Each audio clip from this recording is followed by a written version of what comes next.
दर्शकगण, श्रोतागण, भाई और बहनों, मातृशक्ति को नमन। चैनल 24+ न्यूज के खास, मन को मोहने वाला, दिल को शांति देने वाला, चित्त को समाधि देने वाला, प्रसन्नता पैदा करने वाला और हमारे रोम रोम को पुलकित करने वाला पुनरुत्थान कार्यक्रम में आपका हार्दिक स्वागत है, अभिनंदन है, सत्कार है। पुनरुत्थान कार्यक्रम में हम प्रतिदिन ऐसे ऐसे विषयों के ऊपर प्रतिपादन करते हैं जो कि जीवन को नई दिशा देते हैं। हर विषय जीवन का कुछ न कुछ निर्माण करते हैं, कुछ न कुछ संस्कार देते हैं। इसी कारण पुनरुत्थान कार्यक्रम आज टॉक ऑफ द टाउन बना हुआ है। तो इसी क्रम में आज हम एक विशाल वैश्विक विषय को लेकर के आपके सामने प्रस्तुत हो रहे हैं। आज का विषय है भोगवाद का समाधान त्याग। भाई और बंधुओं, भाई और बहनों, दर्शकगण, श्रोतागण, आज भोगवाद का बोलबाला है जिसको कंज्यूमरिज्म कहते हैं। आज चारों तरफ एक ही आवाज उठ रही है कि ज्यादा से ज्यादा प्रोडक्शन बढ़ाओ, क्योंकि जब प्रोडक्शन बढ़ता है तब जो है फैक्ट्री को लाभ होता है और आर्थिक स्थिति अच्छी होती है। उसका फलित क्या हुआ कि मार्केट के अंदर हर आइटम बहुत अधिक आने लग गया और बहुत अधिक आने के कारण लोग उसका उपभोग करने लग गए।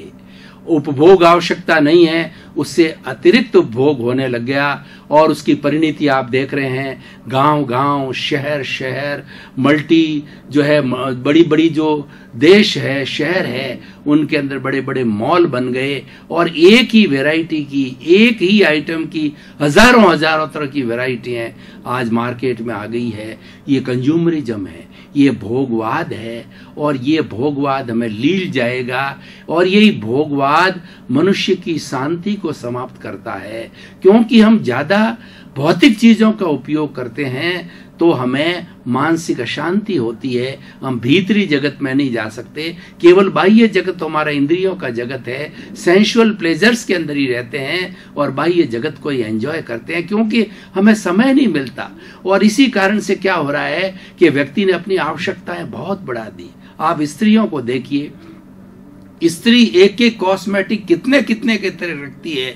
उनके आप बाथरूम में जाकर के देखिए कि 50 तरह के जो है आपको चीजें वहां पर आपको मिलेगी, ट्यूब्स मिलेगी।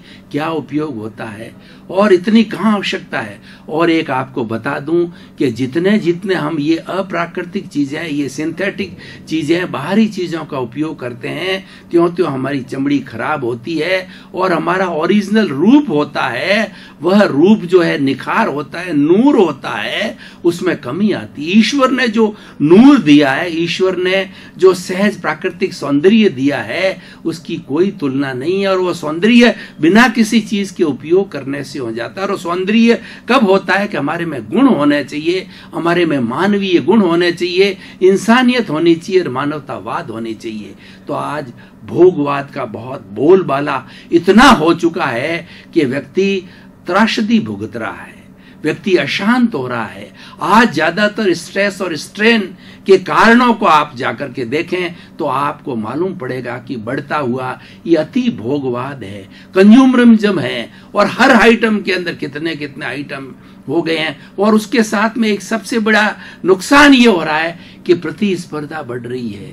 किस व्यक्ति के पास में कौन सी गाड़ी है, कौन सी सिटी होंडा है, या उससे बड़ी व्यक्ति ये प्रतिस्पर्धा में लग गया कि मैं उससे महंगी गाड़ी को खरीदूं। वो प्रदर्शन के अंदर लग गया है, अपने अहंकार की तुष्टि में लग गया है, अपने आप को बड़ा बताने के अंदर लग गया है। इन भौतिक चीजों से व्यक्ति अपने आप को बड़ा बनाने में लग गया है। लेकिन ये सब चीजें नाशवान हैं। जितने भौतिक पदार्थ है ये सब नाशवान हैं। केवल एक आत्मा ही ऐसी चीज है जो कि अविनाशी है, बाकी सब विनाशी है। प्रकृति में जीवित प्राणी की आत्मा को छोड़ करके सभी विनाशी है। हर चीज का विनाश होता है और जो जड़ तत्व होता है वो गलन मिलन धर्मा है, टूटता है, जुड़ता है, नया बनता है, ये चलता रहता है। लेकिन भीतर विराजमान जो शुद्ध आत्मा भगवान है, जो दिव्य भगवान है, वो हमेशा निरंजन है, निराकार है, अनंत ज्ञान वाला है, अनंत दर्शन वाला है, अनंत शक्ति वाला, अनंत सुख का धाम है। वह सबका एक समान है। ये बड़ी विचित्र बात है कि 84 लाख जीवा योनि की जितनी आत्माएं हैं जो कि शरीरधारी है, तो उनके शरीर के अंदर भेद है, लेकिन उनकी आत्मा में किसी का कोई भेद नहीं है। राम की हो, चाहे कृष्ण की हो, महावीर की हो, ऋषभ की हो, भगवान और उसके बुद्ध की हो, महात्मा गांधी की हो, विवेकानंद की हो, आपकी हो, मेरी हो, कीड़े की हो, मकोड़े की हो, सब की जो शुद्ध आत्मा है एक समान है।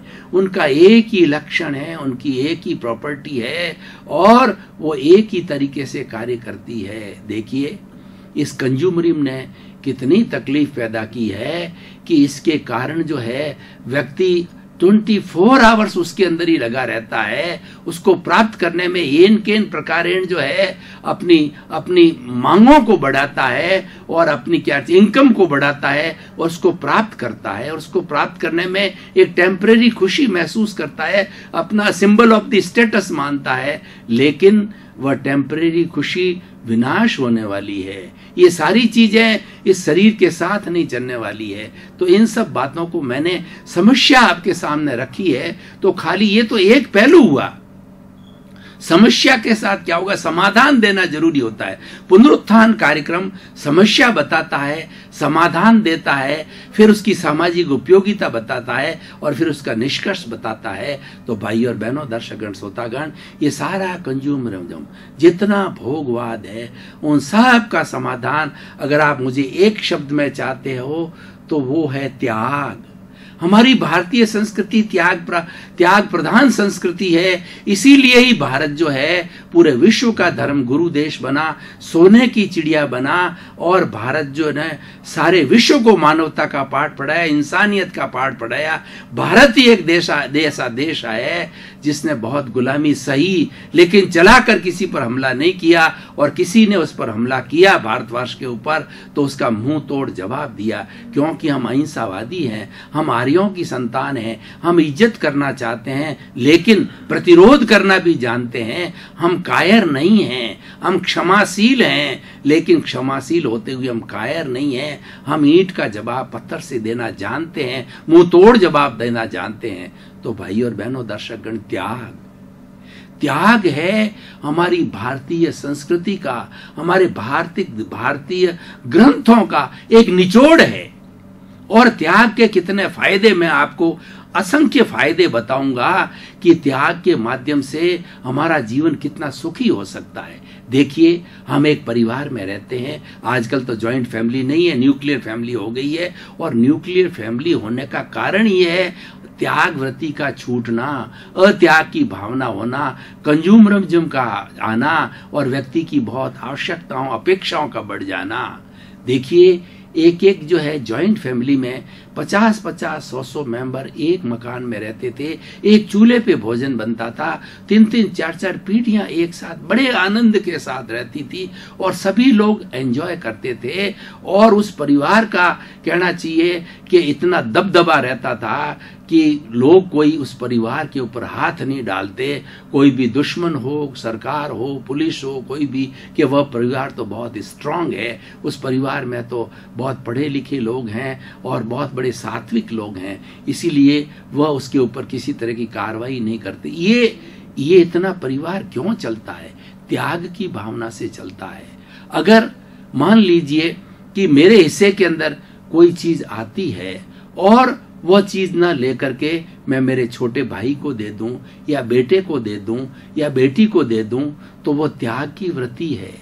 मैंने उस चीज को छोड़ा, तो उसको छोड़ने से मेरा जो इम्प्रेशन है मेरे बेटे के दिल में, मेरी बेटी के दिल के अंदर एक इम्प्रेशन बन जाता है कि पापा जी जो है कितना दूसरों को ध्यान रखते हैं।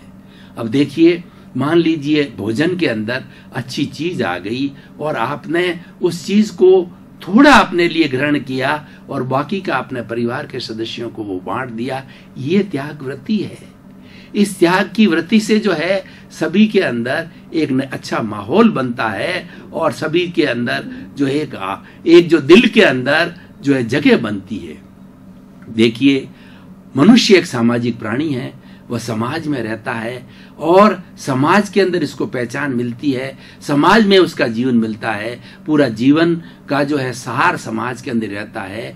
अगर वो त्याग वृत्ति से चले तो देखिए वो व्यक्ति पूजनीय हो जाता है, अनुकरणीय हो जाता है, वंदनीय हो जाता है और हमेशा हमारे के लिए अमर हो जाता है। मान लीजिए किसी व्यक्ति के पास में बहुत बड़ी धन दौलत है, उस धन दौलत में कुछ हिस्सा वो त्याग करता है समाज के लिए स्कूल बनाता है, हॉस्पिटल बनाता है, अनाथालय बनाता है और हमारे पीड़ित जो साथी हैं, जो गूंगे हैं, मूक है, बधिर है, पोलियो वाले हैं, उनके लिए कुछ न कुछ व्यवस्था करता है। जो अभावग्रस्त लोग हैं, आदिवासी लोग हैं, उनके लिए कुछ योजना बनाता है, उसके लिए कुछ जो है अपने धन का त्याग करता है और उसके ऊपर लगाता है।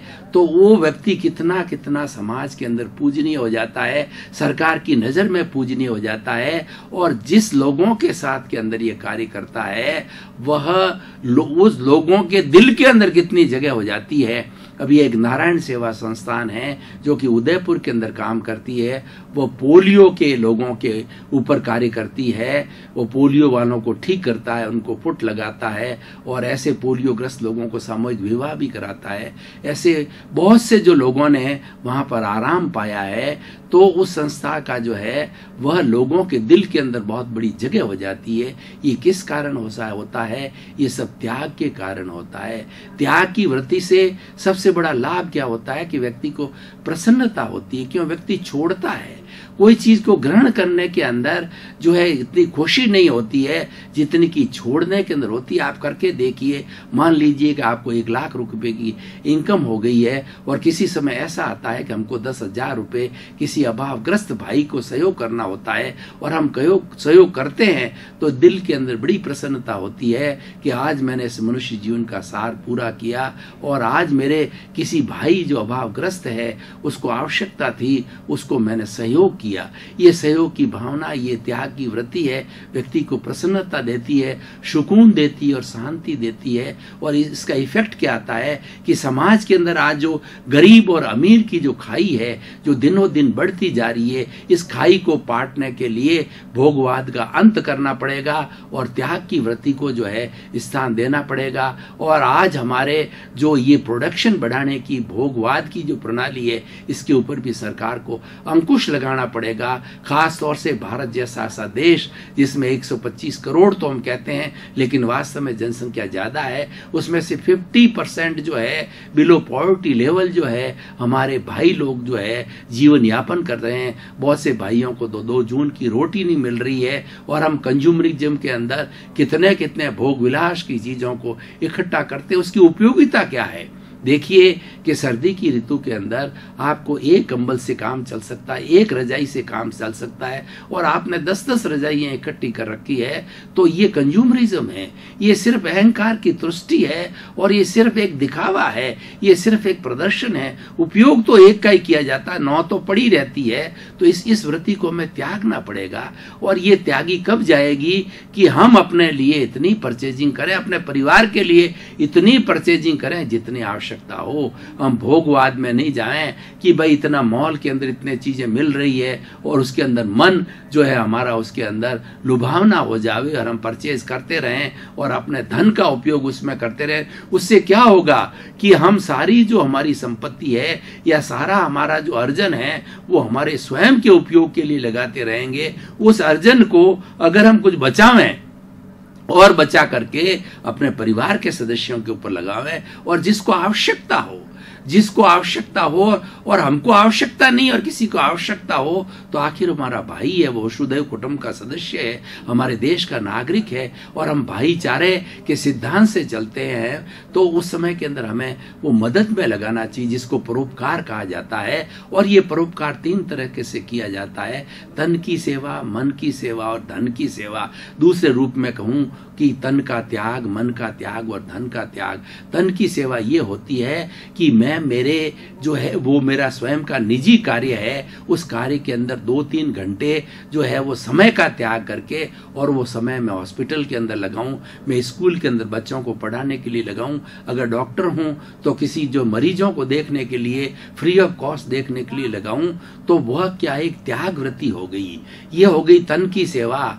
और एक होती है धन की सेवा कि मेरे पास में सफिशिएंट धन है, मेरी आवश्यकता से अधिक है, तो उसका उपयोग जो है मैं अपने भाइयों के लिए शिक्षा के क्षेत्र में, चिकित्सा के क्षेत्र के अंदर और भोजन की व्यवस्था के, रोटी कपड़ा मकान शिक्षा चिकित्सा के क्षेत्र के अंदर उसका उपयोग करूं, ताकि जो अभावग्रस्त लोग हैं उनको थोड़ा सा जो है सहयोग मिल सके। तो भाई और बहनों, दर्शकगण, श्रोतागण, आज का विषय इतना सुंदर है कि ये विषय एक अच्छी सोसाइटी बना सकता है, एक अच्छा देश बना सकता है, ऐसा विश्व बना सकता है कि अगर पूरा विश्व जो है आज भोगवाद की संस्कृति से हट करके आज त्याग की संस्कृति पे आवे, तो हमारा जितना आज जो ये हमारी प्रकृति के जितने साधन है उसके अंदर जितना गैप पड़ रहा है उस गैप को मिटा सकते हैं।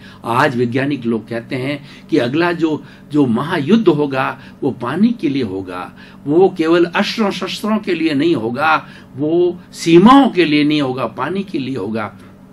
इसका कारण यह है कि हमने कंज्यूमरिज्म को इतना अपना लिया कि हमें चाहिए 1 बाल्टी पानी, हम 10 बाल्टी पानी गिरा रहे हैं, और उसका हम जो व्यर्थ के अंदर वेस्ट कर रहे हैं, उससे पानी की कमी हो रही है, और हमारे पानी के जो स्रोत है वो सूखने लग गए हैं, उनको रिचार्ज होना जरूरी है। हमारी आने वाली जो पीढ़ी है उन सब को जो है वो हमें अच्छे ये जो हमारी मूलभूत आवश्यकता है जो है कहना चाहिए पृथ्वी, जल, अग्नि, वायु और आकाश जो है, इनका हम अधिक दोहन न करें। और इनका दोहन तो इस कदर पहुंच गया है कि आज वायुमंडल को देखिए, आप आकाश को देखिए कि बड़ी बड़ी जब ये कंज्यूमरिज्म का आया फॉर्मूला, तब ज्यादा फैक्ट्रियां लगने से ज्यादा धुआं छोड़ा गया, पानी का प्रदूषण किया गया, और जो है धरती का प्रदूषण किया गया।